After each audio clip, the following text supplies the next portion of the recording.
These are the closest things we have to muscle cars in the modern era, and in the world of the Prius and the... What? It's with the boots and the ponytail. I am from Texas. I can get back in touch with my roots for these cars. The Mustang has more body roll than the Camaro. It almost feels like you've got the front from one car and the rear from another. There is no doubt about the power of this car.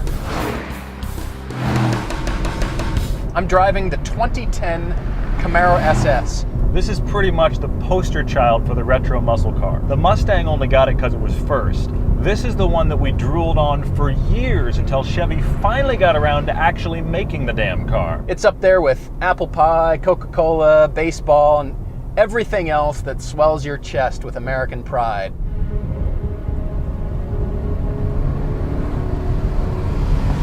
I have to wonder how long they're even going to still make cars like this. Because as gas continues to get more expensive, eventually these cars will make no sense. Even if you don't want to own one of these, you need to go somewhere and drive it.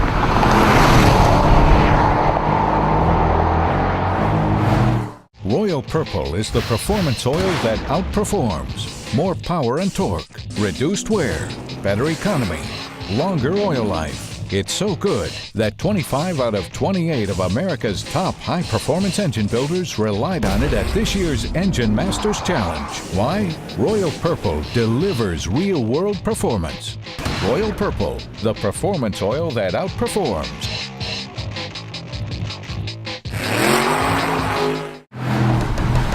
If you're interested in muscle cars, it's because you kind of want to relive the days gone by. The Camaro will do that. In fact, what is it about the red-blooded American male that we like V8 noise so much?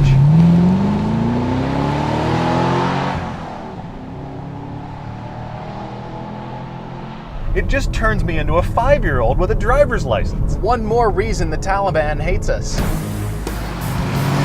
It's an angry, mean, muscular styling, but it really spills over onto the driver. The Camaro is an attitude amplifier. If you go through life with a little bit of swagger, you're going to go through life with 110% swagger when you own this car.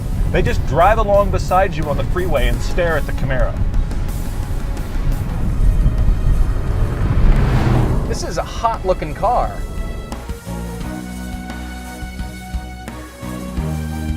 It's got very sharp, angular styling. There's a lot of creases. Personally, I don't like the 3 shapes just ahead of the rear wheels. It's kind of a faux vent shape, and I'm not sure what it's doing there. I do like the styling of the Camaro. In fact, I like it inside and out, and I can't say that for either the Mustang or the Challenger. It suffers from the American car design disease of being way too big. Sitting in the Camaro for the first time, this has got to be one of the best GM interiors I've ever been in. They maintain the conical gauges that used to be on the old muscle cars, and extra gauges for things like transmission temp. It's actually a fantastic place to be, unless you're the passenger. It looks like GM didn't really know what to do for the passenger, so they decided to just do nothing. All the controls are really centered around the driver, but I like it. It's just clean and interesting, except for these stupid seats. It feels like they're cream-filled sponge cake. I understand that about 3/4 of this car is engine bay, but the back seats are still completely unusable and the trunk is surprisingly small. The car just simply doesn't need to be this big and heavy. It has the low and planted feel you would normally expect in a full sports car. It does, it just doesn't give me the kind of feedback I'm looking for. The tighter the road gets, the larger the Camaro gets.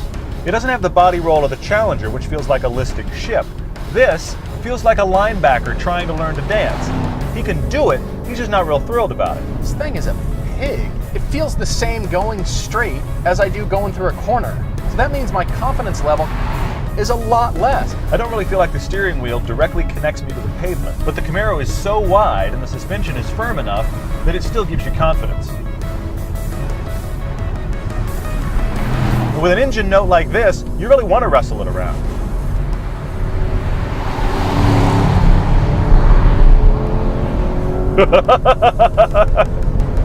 It just turns me into a child. The engine is the best part about this car. This is a massive engine. It's addictive. Suddenly you turn into a hooligan. You can be in any gear at any time, look at a hole in traffic and go, "Can I pass there?" Yes, you absolutely can. The car negates everything that Prius drivers worldwide are trying to do by saving gas. It's like 1 Camaro equals 5 Prii. Now, there is a gripe that I have with the transmission, and that is this stupid gas-saving feature. That the center console tells you when you're in first gear how to shift from first to fourth. In fact, it tries to lock you out and force you to go first to fourth. What's up with that? I don't know, I'm just thinking if you're gonna have a diagram in a car like this, it makes more sense that it shows you how to put your foot through the firewall. I don't want to drive this nice. Not now, not later. I feel like I'm driving like a jerk everywhere I go in the Camaro. I'm blipping the throttle, revving the engine, jumping in line, cutting ahead of people, roaring away from the stoplight. It turns me into something I'm not. I did something I haven't done in years. I sat at a stoplight, and instead of being bored or listening to the radio or making a phone call, I rolled down the windows and just revved the engine. And it was glorious. It's a huge, fat American car. Don't get me wrong, it's a lot of fun. Would I own one though? I don't think so. With more steering feel and a little bit more interior space, the Camaro will become one of my very favorite cars.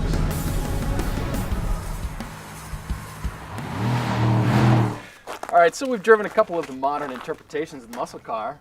The Challenger isn't here, but of the two, which do you like? The Challenger, I'm actually glad isn't here for one reason. This was an awfully windy road today.